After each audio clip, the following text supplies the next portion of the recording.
There's a Latin proverb that goes, "The happy do best to stay at home." So I'm obviously very happy that you didn't stay at home this evening, because trying to astonish an empty room is no fun. So I thank you all for coming, for venturing out, for crossing borders to hear this lecture on borders.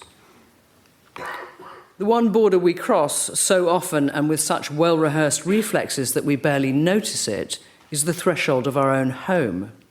We open the front door, we close the front door. It's the most basic geographical habit. And yet one lifetime is not enough to recount all our comings and goings across this boundary. What threshold rites did you perform before you left home? Did you appease any household deities? Or leave a lamp burning in your tabernacle? Did you do the quick pat-down of pockets or bag to check you had the necessary equipment for the journey? Or take a final check in the hall mirror to prepare a face to meet the faces that you meet? You don't have a slave to guard your door, as the ancients did, so you set the alarm, or you set the dog.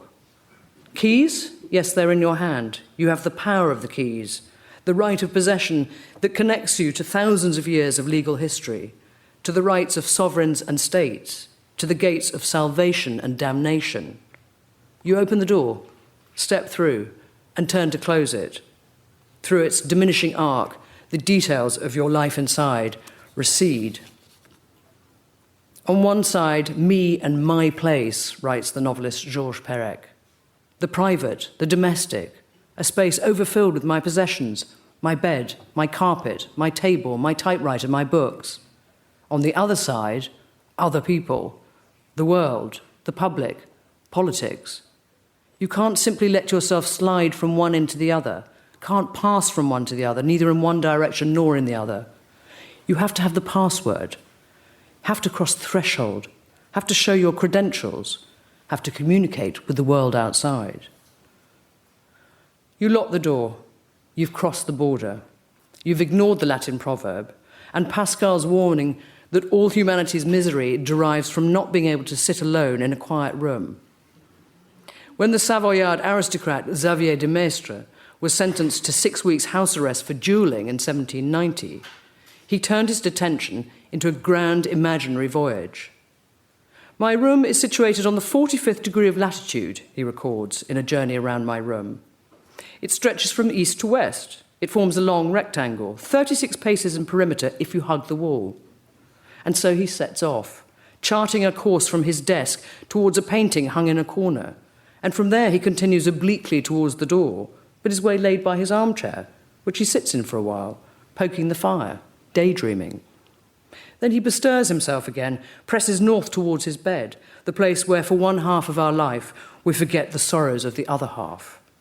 And so on, from the expedition of the Argonauts to the assembly of notables, from the lowest depths of hell to the last fixed star beyond the Milky Way, to the confines of the universe, to the gates of chaos. This, he declares, is the vast terrain which I wander across in every direction at leisure.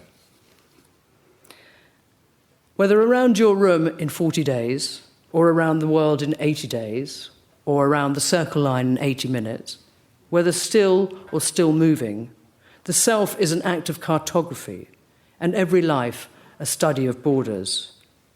The moment of conception is a barrier surpassed, birth a boundary crossed. Günter Grass's Oscar, the mettlesome hero of the tin drum, narrates in real time his troubling passage through the birth canal and his desire, once delivered into the world, to reverse the process. The room is cold, a moth beats against the naked light bulb, but it's too late. The midwife has already cut the cord. Despite this uncommon ability to report live on his own birth, even Oscar's power of self-agency is subject to the one inalienable rule, that there's only one way into this life and one way out of it. Everything that happens in between, all the thresholds we cross and recross, all the decisions and revisions that a minute will reverse, is bordered by this unbiddable truth. What we hope for is safe passage between these two fixed boundaries, to be able to make something of the experience of being alive before we are required to stop being alive. There's no negotiating birth or death. What we have is the journey. On the evening of the 3rd of October 2013, a boat carrying more than 500 Eritreans and Somalis foundered just off the tiny island of Lampedusa. In the darkness, hello Carmen. In the darkness, locals mistook the desperate cries for help for the sound of seagulls. The boat sank within minutes, but survivors were in the water for 5 hours, some of them clinging to the bodies of their dead companions as floats. Many of the 368 people who drowned never made it off the capsizing boat and were dragged to the seafloor, still on board. Among the 108 people trapped inside the bow was an Eritrean woman, thought to be about 20 years old, who had given birth as she drowned. Her waters had broken in the water. Rescue divers found the dead infant, still attached by the umbilical cord in her leggings. The longest journey is also the shortest journey. Already in the womb, our brains are laying down neural pathways that will determine how we perceive the world and our place in it. Cognitive mapping is the way we mobilize a definition of who we are, and borders are the way we protect this definition. All borders, the lines and symbols on a map, the fretwork of walls and fences on the ground, and the often complex enmeshments by which we organize our lives are explanations of identity. We construct borders literally and figuratively to fortify our sense of who we are, and we cross them in search of who we might become. They're philosophies of space, credibility contests, latitudes of neurosis, signatures to the social contract, soothing containments, scars. And they're also death zones, portals to the underworld, where explanations of identity are foreclosed. The boat that sank half a mile from Lampedusa had entered Italian territorial waters, crossing the imaginary line drawn in the wobbling sea, the impossible line, if you think about it. It had gained the common European border only to encounter its own vanishing point, the point at which its human cargo simply dropped off the map. Ne plus ultra, nothing lies beyond. I have no theory, no grand narrative to explain how we're brought to a scenario in which so many people are clambering into their own hearses before they're actually dead. I don't understand the mechanisms by which globalisation, with all its hype of mobility and the collapse of distance and terrain, has instead delivered a world of barricades and partition, in which entire populations seem to be living and dying in a different history to mine. All I know is that a woman who believed in the future drowned while giving birth, and we have no idea who she was. And it's this, her lack of known identity, which places us, who are fat with it, in direct, if hopelessly unequal, relationship to her. Every one of us here in this room is, or rather has, a verified self.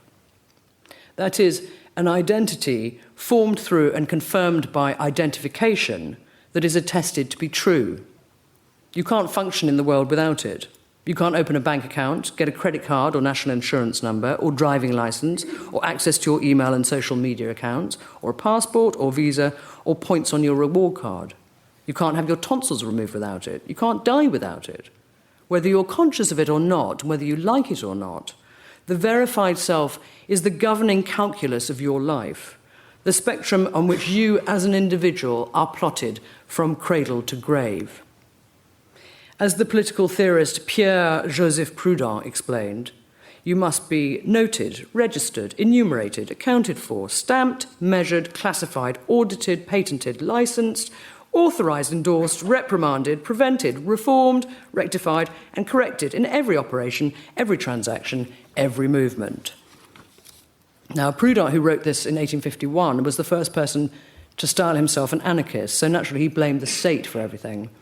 And I think this makes his Jeremiad insufficient for today, as I suspect it was in his time, because it presents us as passive victims of this overdetermined onslaught of verification, rather than hyperactive participants.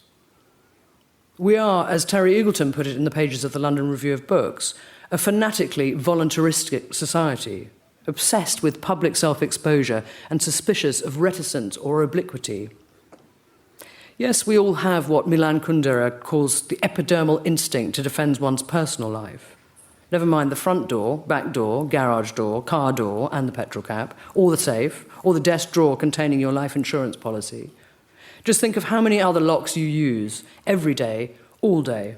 On your computer, your phone, Facebook, Amazon, bank account, credit card.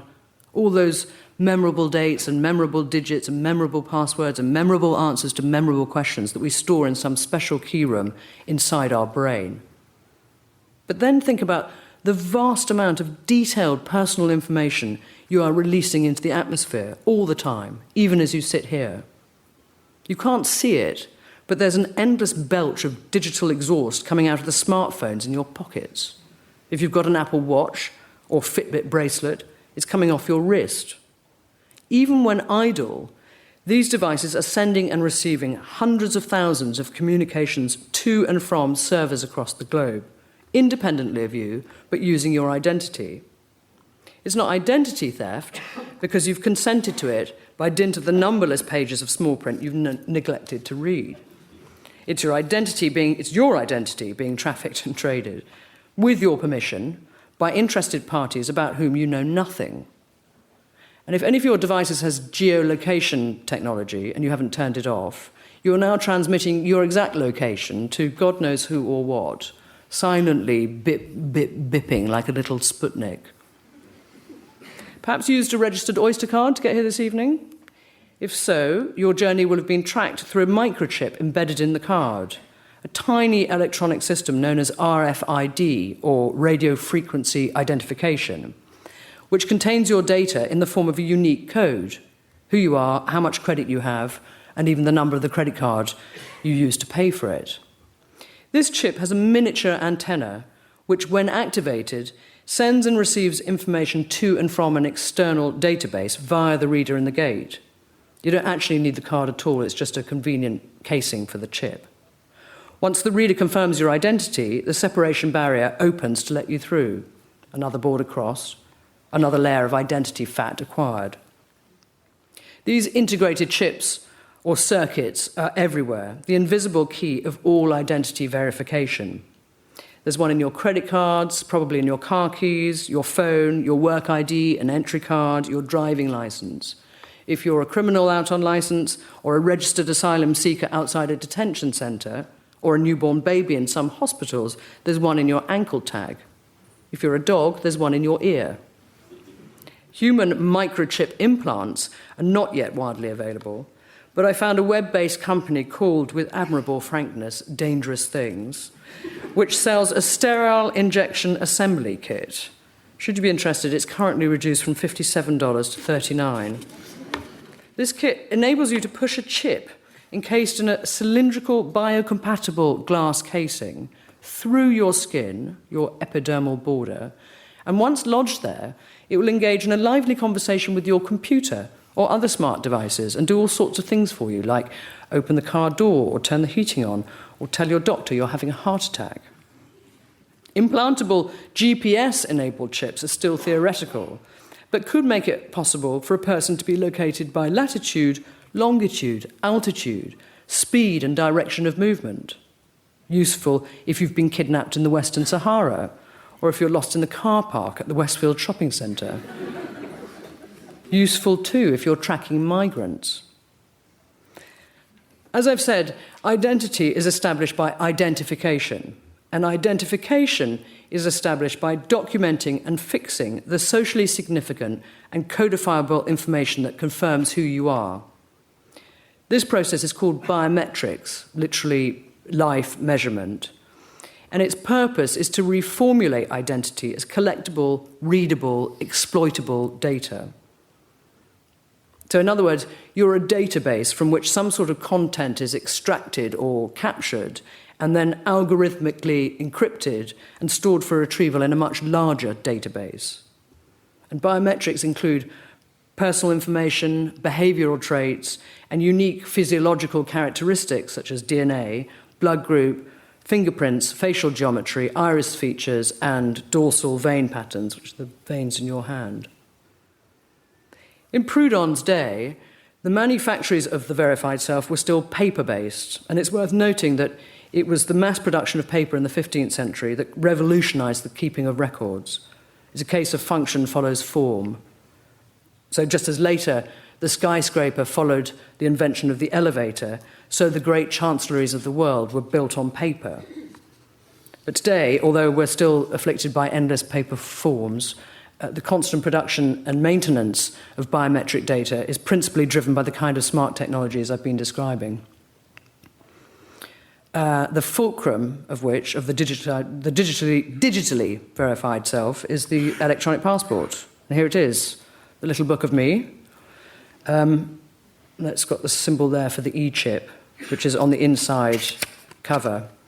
And at the moment, it's not transmitting any data because it has no power source of its own. It's asleep. But it wakes up when it enters the electromagnetic field of the reader installed in smart border control systems. Once it's powered up, the chip identifies itself by sending a unique identifier to the reader, and when this is accepted, it transmits its content using a digital signature to confirm the authenticity of that data. So it's a double lock system to prevent your passport being, the data on the chip being hacked or cloned by somebody else. Currently, the data on my chip as a British passport holder is the same as that on the front inside page of the passport. So it's first name, family name, date of birth, sex, nationality, serial number, issuing state, and expiry date. So effectively, a coupling of me with the authority of the state who confirms that this is me. And it also contains a digital copy of the photograph I submitted along with my original application. Oh, the passport photo. The court with no appeal. The one likeness guaranteed to show you how you never want to look. Paul Fussell called it the most egregious little modernism, redolent of the world of Prufrock and Kafka and Malone. And indeed, every time my photo is scrutinized by a passport officer, it's as if I've entered that same world of anxiety and disassociation. As Stefan Zweig put it, I cease to feel as if I quite belong to myself. I split off from my bureaucratic double. And the passport officer weighs me through, and I lurch at the insult. You really believe that's me? Well, yes, they know it's me, because the digital copy of my photograph in the microchip is a JPEG that can be enlarged to a far higher definition than the little cutout on the passport. This means that my unique facial geometry can be accurately read by automated facial identification software that traces the precise distance between my eyes, nose, mouth, and ears. And this is why we're not allowed to smile when we sit for the photograph. Smiling was banned in 2004, along with frowning or raising eyebrows, because the software treats the face as a blank somatic surface, scraped clean, exfoliated, of all affective expression, in order to be differentiated from other faces. It's a search for fixed markers, not a full cartographic survey. Passports, in one form or another, are as old as the hills they allow us to pass, but their use was far from systematic until the First World War. Before then, Zweig tells us, one embarked and alighted without questioning or being questioned, and frontiers were nothing but symbolic lines which one crossed with as little thought as one crosses the meridian of Greenwich. Zweig himself travelled from Europe to India and America without ever having possessed or seen a passport. Come the war, he continues, nationalism emerged to agitate the world, and the first visible phenomenon which this intellectual epidemic of our century brought about was xenophobia, morbid dislike of the foreigner, or at least fear of the foreigner. The world was on the defensive against strangers. Everywhere they got short shrift. The humiliations which had once been devised with criminals alone in mind were now imposed upon the traveller before and during every journey. There had to be photographs from right and left, in profile and full face. One's hair had to be cropped sufficiently to make the ears visible. Fingerprints were taken, at first only the thumb, but later all 10 fingers.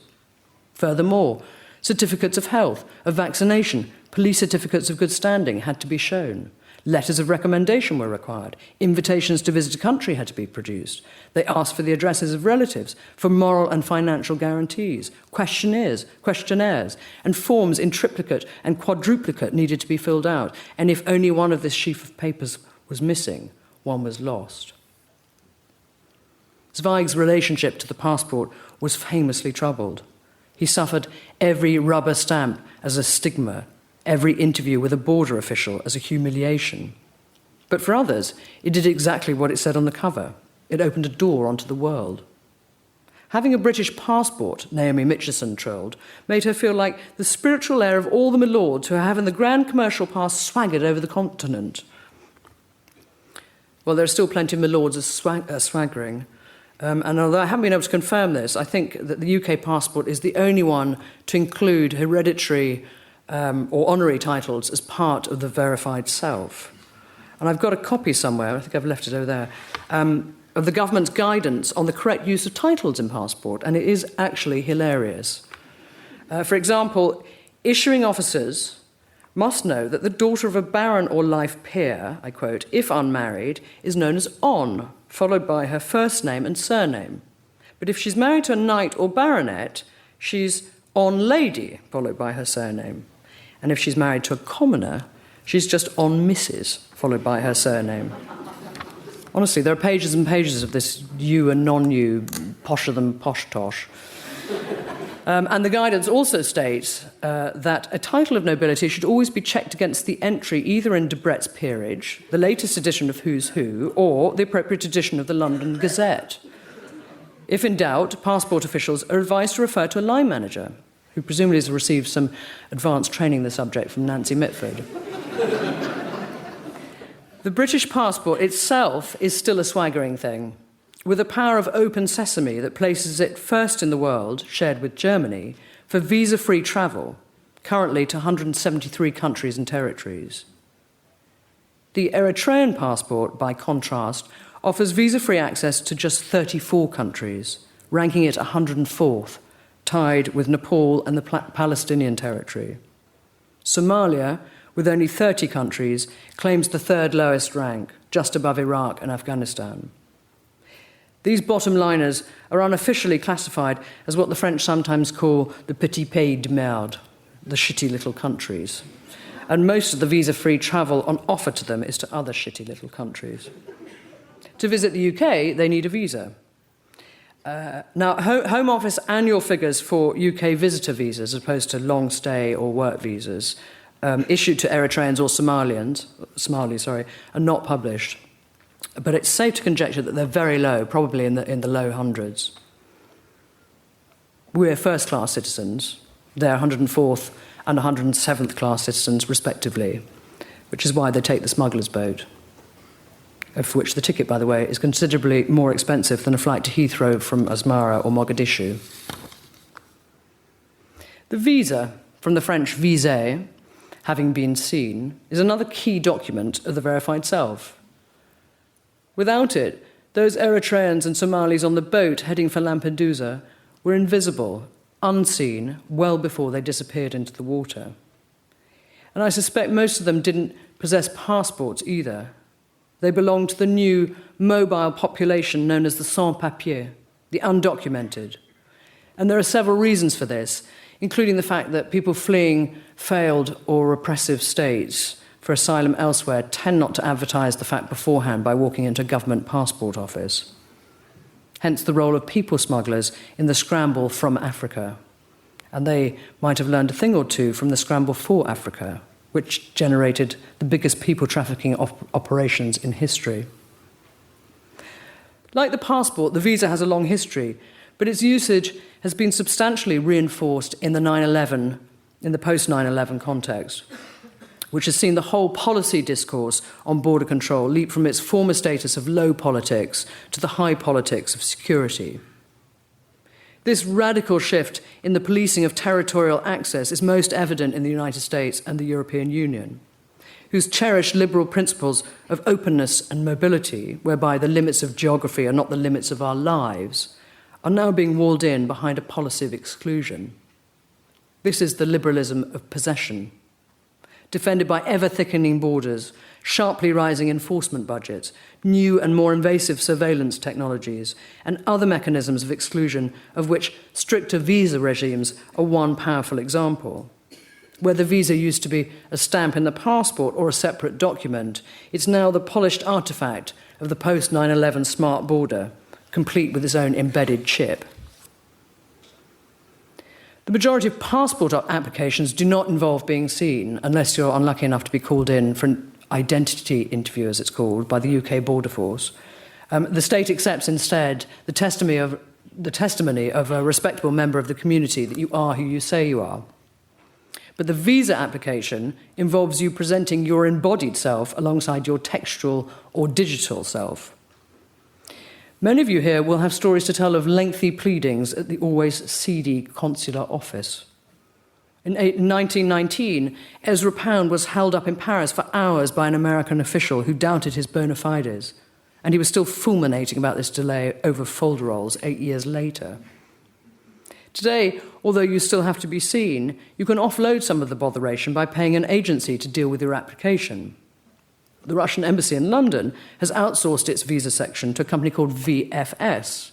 And if you're queue-averse, you can pay a little extra to loll about in the comfort and privacy, I quote, of its premium lounge service at its centre near the Barbican. If drinks and snacks and a free complimentary Russian phrasebook aren't sufficient enticement, you can pay a bit more for the portable bio-kit service, whereby, I quote, a team of experienced officers can come to your home or office to check your visa application documents and collect your fingerprints. You've got to be joking. The visa application form is a genre unto itself, and it's an object lesson in miniature of the borderline personality disorder of the nation-state. It's here that its deepest fears are laid bare alongside its delusions of grandeur. You could write the history of the modern world through the visa form, but I've limited myself to a very superficial survey, although it's sufficient to suggest a direction of travel, namely that global inequality can be measured through a comparative study of these forms. For example, if you're trying to visit any of the Premier League countries, you have to answer scads of questions. But if they're bottom of the table or relegated countries, it's a much thinner process.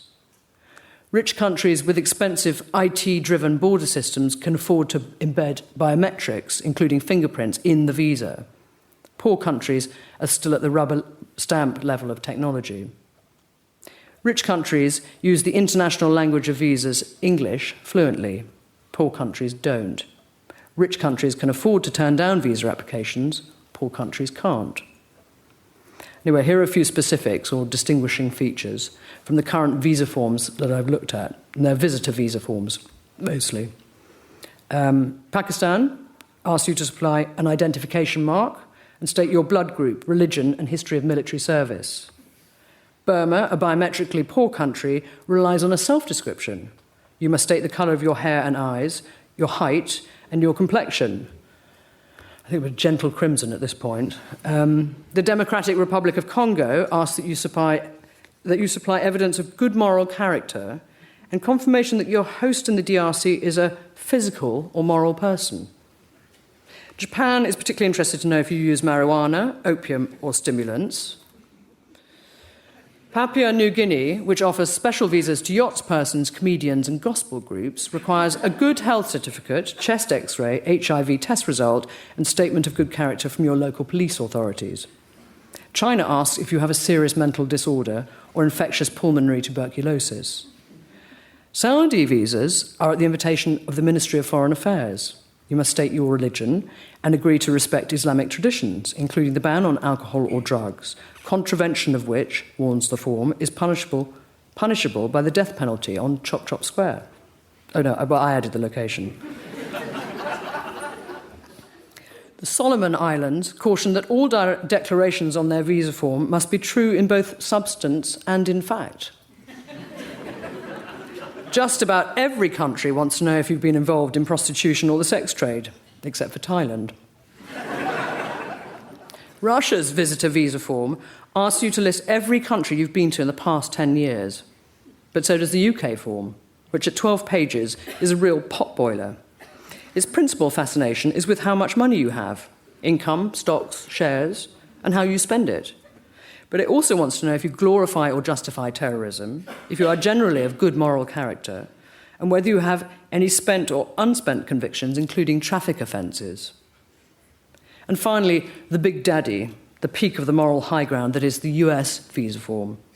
This encompasses forced sterilisation, prostitution, communicable disease, polygamy, moral turpitude, espionage, torture, terrible practice which, as we all know, is scorned by the US, and terrorism, physical or rhetorical. And yes, the question about membership of the Communist Party is still there. Now, we've all marvelled at the logic of asking a torturer or a terrorist to volunteer the fact. Indeed, the idea that any of us is still treated as a trustworthy witness to ourselves in this age of surveillance seems weirdly anachronistic. But the tick-box confessional is less mystifying than it seems. The authorities know that self-incrimination is utterly improbable, but what they're looking for is a fast track for deportation in the event that you have made a false confession. In other words, you don't get kicked out for being a terrorist, but for lying about it on your visa form. Now, this makes the visa a much more powerful instrument of exclusion than the passport, which in theory at least offers some protection. The visa is also a more intrusive contrivance because it's concerned not only with identity, but with intentionality, with the Cartesian principle that what really matters is going on inside your head. Gone are the days when we can puncture the seriousness of all this, as the British journalist Gilbert Harding did by writing "sole purpose of visit" next to the question, "Do you intend to overthrow by force the government of the United States?"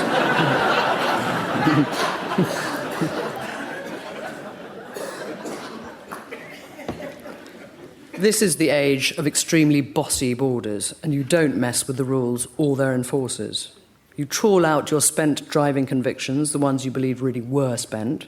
You enclose your chest X-ray and all the other folder rolls, and then you sign your confession. It's a sober affair. Unless you're using the Mexican visa form that ends with the invitation to please sing in the box.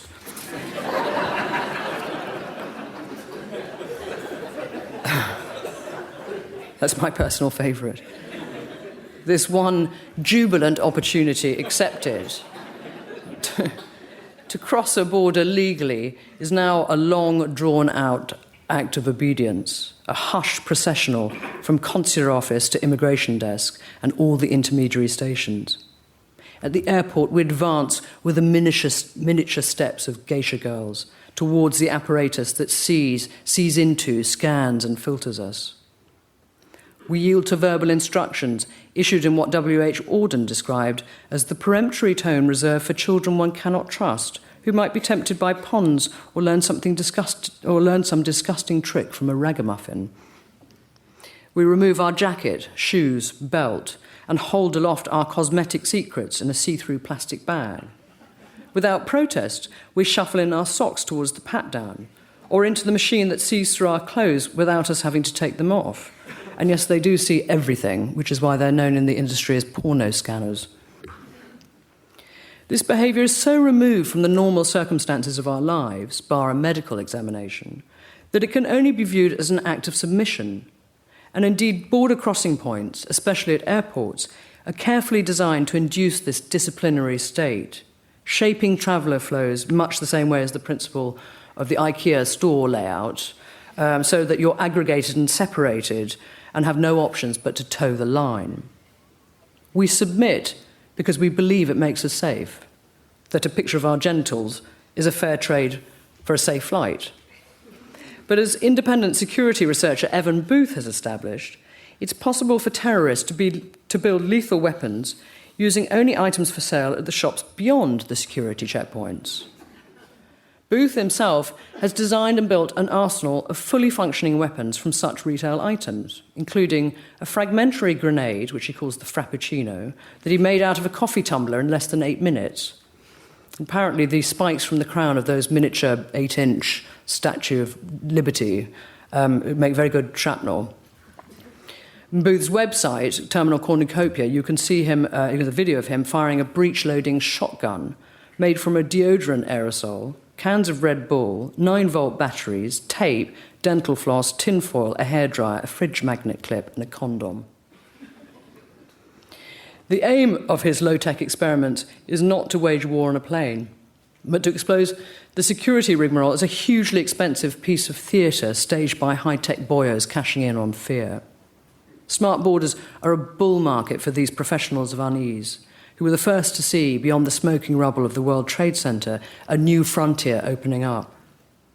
As the then US Transportation Secretary Norman Mineta warned the Senate Appropriations Committee, we've got every salesman, 20,000 of them, I think, approaching us about how they've got some machine that will take care of everything we do, including not only detecting explosives, but athlete's foot as well. Every Cracker Barrel sage and soapbox booster turned up for the party. Let me tell you about Paul Ekman. He's a psychologist, professor emeritus at the University of California, and founder of the Emotional Intelligence Academy. In 2009, Time magazine ranked him one of the most influential 100 people. When he began his research in the 1960s, he said to himself, I quote, "I've got to unpack the face. It's a goldmine of information that everyone has ignored." So he created what he calls an atlas of emotions, with more than 10,000 facial expressions, some of which are so tiny that they only last 1/25th of a second. If you can learn to spot these micro-expressions, you can become a human lie detector, Ekman claims. Because, and I quote again, when people are being deceptive, they leak the truth, and you can be trained to see and hear this leakage. Ekman uses his facial action coding system to train border officials and other security enforcers to read and understand what others are thinking and feeling from information they give off. And so the verified self becomes a perpetual confession in which your body and mind are testifying for you without you even realizing it. There you are, trying to look innocent, and all the while your stream of consciousness is quietly pooling at the feet of Ekman's truth professionals. This is Klondike gold, and to date the US government has invested over $1 billion trying to get hold of it through an Ekman-inspired program called Screening Passengers by Observation Techniques, or SPOT. SPOT has been rolled out in all major US airports. I think, in fact, in a third of all of this airports in the United States, including the much smaller ones. And its secrets are kept quite closely, but a document leaked in March 2015 revealed that it works on a point system. So, too much yawning, add 1 point. It's my brother. Got you there. Whistling as you approach the screening process, another point. A cold stare, arrogance, rigid posture, all get 2 points. Fidgeting, 1 point. That's my other brother. Also on the checklist, wobbling Adam's apple, excessive throat clearing, exaggerated or repetitive grooming gestures, wearing improper attire for your location. And if your score climbs to 6 or higher out of possible 92, the spot-trained behavioural detection officer, I'm not making this up, will pull you out of the security line for closer inspection. And other than the wobbling Adam's apple, I'm definitely on the naughty step for all those points. Mostly the improper attire for location. I'm not the only one to detect a whiff of snake oil in all this. Giving testimony to a congressional hearing in 2011, Ekman claimed that border officials trained in his methods were up to 50 times more effective than their untrained colleagues at spotting high-risk passengers. This contradicted an earlier independent report which concluded that people, including professional lie catchers with extensive experience of assessing veracity, would achieve similar hit rates if they flipped a coin. 2 years ago, the US Government Accountability Office agreed there was no scientific evidence to support the programme and recommended that the funding be limited until the Transport Security Administration, the TSA, could prove its usefulness. The review is still underway. The first TSA officer to be killed in the line of duty was, you guessed it, a behaviour detection officer. Gerardo Hernandez was shot on the 1st of November 2013 in Los Angeles International Airport. And I wonder, was he so focused on his assailant's micro-expressions that he didn't see the gun in his hand? Or were the shooter's facial actions strange islands in Ekman's atlas as yet unknown and unmapped? Or is the incident simply a desolate example of the folly of Ekman's claim to have developed a scientific method for the detection or inference of future behaviour? According to a recent investigation conducted by undercover teams from the Department of Homeland Security, no less, officers trained in Ekman's techniques failed to spot weapons and explosives in 95% of instances. It's official, it doesn't make you safer. One more thing about Ekman. He claimed in an interview that the first time he saw Bill Clinton during the 1992 Democratic primaries, he detected a hand in the cookie jar expression. So he contacted someone on Clinton's communications staff and said, look, Clinton's got this way of rolling his eyes along with a certain expression, and what it conveys is, I'm a bad boy. I don't think that's a good thing. I could teach him how not to do that in 2 or 3 hours. Well, evidently, Clinton failed to take up the offer. But Ekman's boast that he can use the same technique of discovering a lie to covering one up saves me from having to develop any further critique of the flaws in his multi-million-dollar enterprise. So the SPOT programme may yet be stood down in its current form, but the theory behind it will not.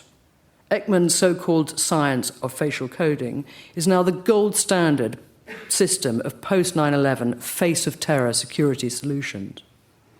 Automated facial expression analysis, heat cameras that detect blush responses around the eyes during deception, sensors that track pupil dilation, and even a machine called the Automated Virtual Agent for Truth Assessments in Real Time. These and other devices all target the face as Ekman's dynamic field of classifiable information about the individual. They don't just measure you, they're geared to unlocking the emotional, affective truth of you and binding it into information networks. It all reminds me of L. Ron Hubbard's hilariously misdescribed Church of Scientology, whose members undergo mental auditing with a confessor who uses an electropsychometer to detect and record minute changes in electrical resistance through the body. Scientologists claim this e-meter allows auditors to, quote, see a thought. John Travolta swears by it. Well, call me awkward, but I don't want to be audited by John Travolta or any other policeman of the soul. And I'm sorry, but as I shuffle towards the immigration desk after the plane has landed, I don't feel grateful for the final act of examination that awaits me, with all its sophisticated accoutrements of social sorting, digital discrimination, and algorithms to separate friend from foe, verified from unverified. Here we are in the brightly lit arrivals hall, the better to see you with, my dear. The in-between space of two worlds, the sterile testing zone. Stand behind the line. The border tells us where we stand, and there we stand until we're summoned forward to complete the liturgical procedure with an agent of God sitting in a glass lectern. Questions are asked. We believe we're answering truthfully, but what do we know? The self has its own internal borders and secret corridors, full of dark things we have yet to acknowledge as our own. And anyway, who are you to ask? Don't go down that route, because your involuntary tic or tremor will alert them to your rebellious thoughts. Everything about this situation is designed to oppose a moral challenge to the traveller. And in fact, the one time I queried this disciplinary state, very politely or so I thought, at US immigration, I earned myself a big stamp in my passport which read in uppercase, paroled. And I had to find a judge to review my case or risk being deported within 2 weeks. I was successful. The judge was a preppy in a polo T-shirt who admired my British accent. But for years after every visit to the United States, the red stamp marked me out as a heretic. Now I've got a clean passport. I've been rectified, as Proudhon would put it.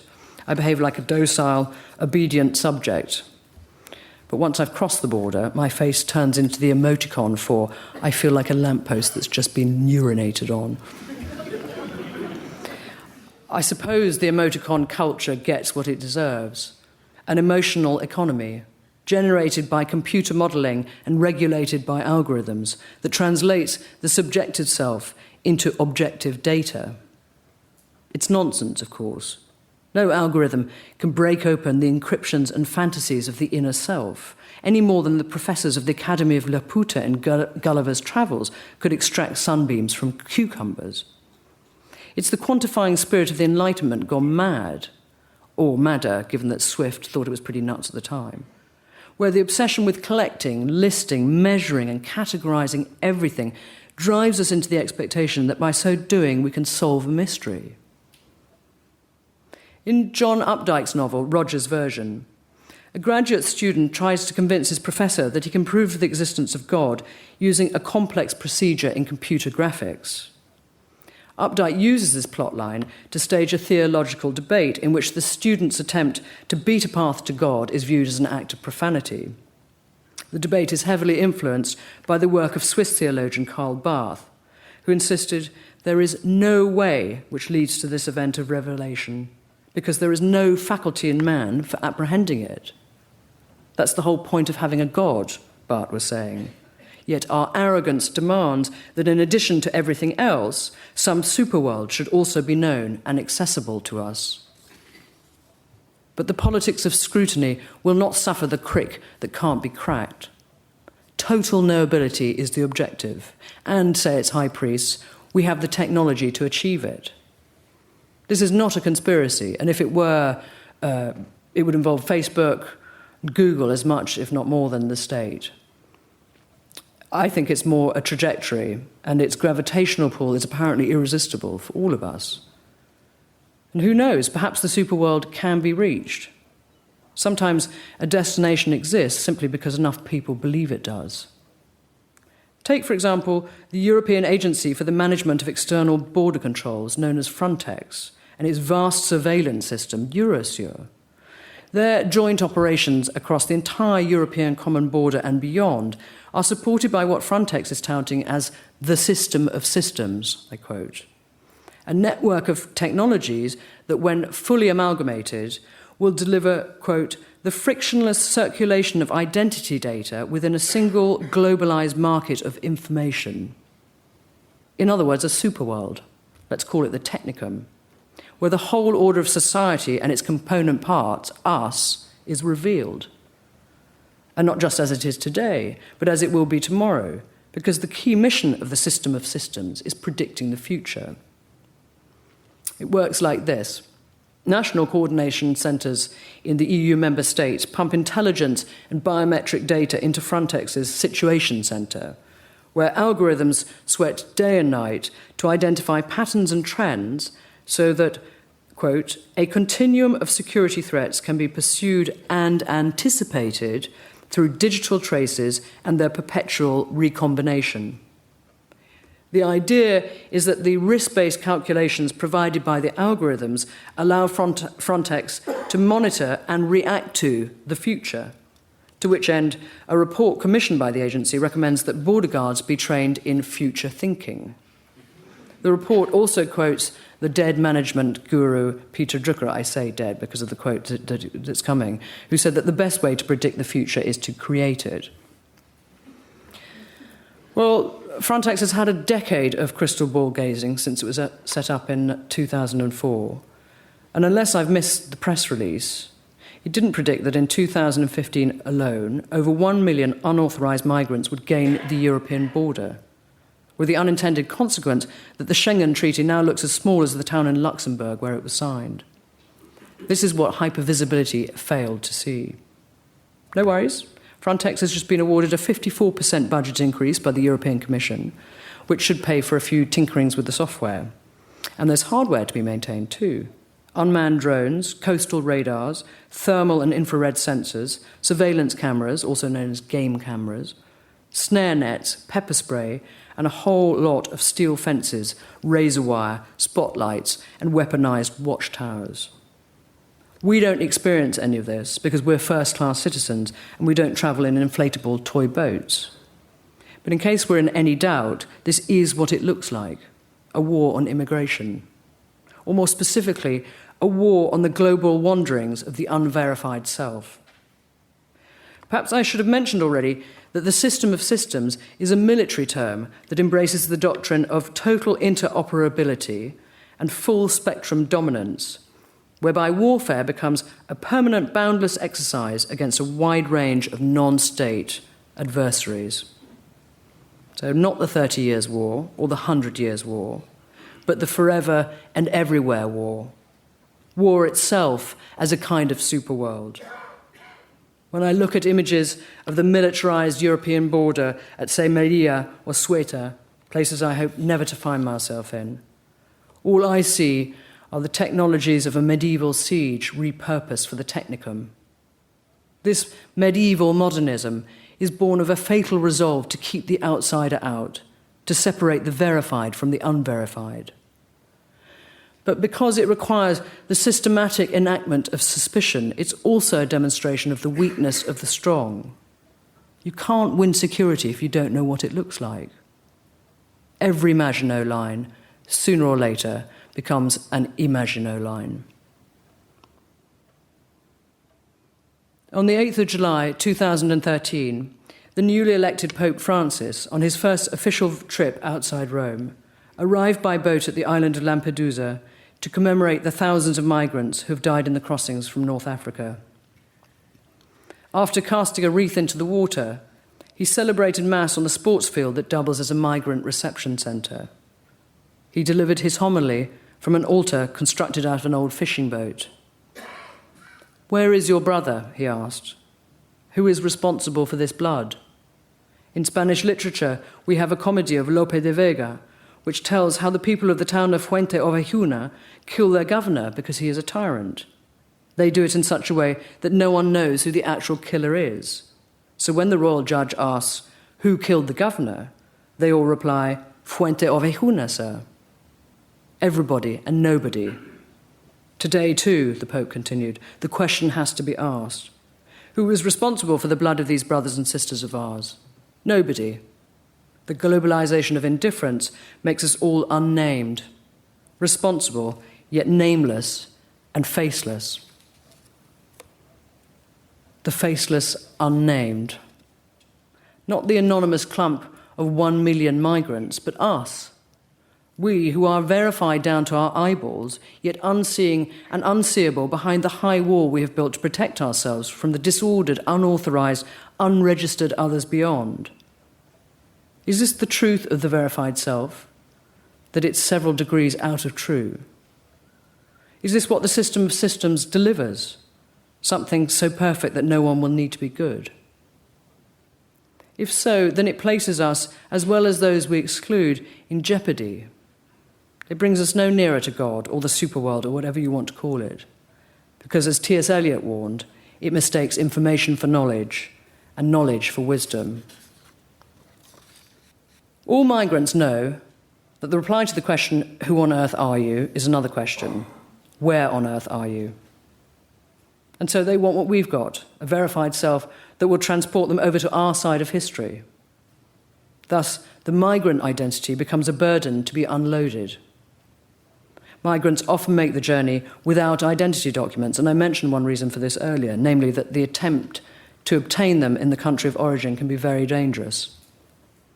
Others lose them at the outset when they're robbed of everything by police or border guards or by people traffickers en route. But many destroy them deliberately because they fear, not without reason, that our system of verification will be a mechanism for sending them back. In Algeria, they're called haraga, Arabic for those who burn. And they don't only burn their documents. Many burn their fingertips with hobs or lighters, or mutilate them with razors or acid, to avoid biometric capture and the prospect of expulsion. These are the weapons of the weak.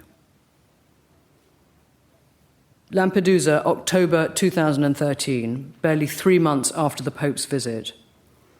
The boat carrying more than 500 Eritreans and Somalis sank a few hundred yards from shore. Whether they had lost their identity papers or destroyed them, when facing death, the people on board wanted to be known. As the boat listed and took on water, and with most of the women and children stuck below deck, those who knew they wouldn't make it called out their names and the names of their villages so that survivors might carry ashore news of their death. There isn't really any other way. There's no formal identification procedure for those who drown. In Lampedusa's cemetery, the many plaques that read unidentified migrant merely tell us that people have been dying in the Mediterranean for at least 25 years, more than 20,000 of them according to current estimates. So everyone must be counted, but only if they count. Dead migrants don't count. The woman who drowned while giving birth was not a biometric subject, she was a biodegradable one. I don't want to reconstitute her as a sentimental artifact, an object to be smuggled into the already crowded room of my bad conscience.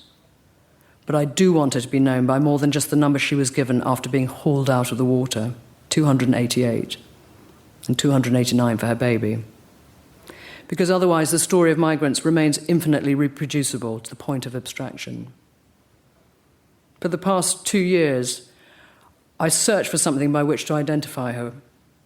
I had all but given up when, literally just a few days ago, I stumbled across an article by a journalist who had visited Lampedusa after the tragedy.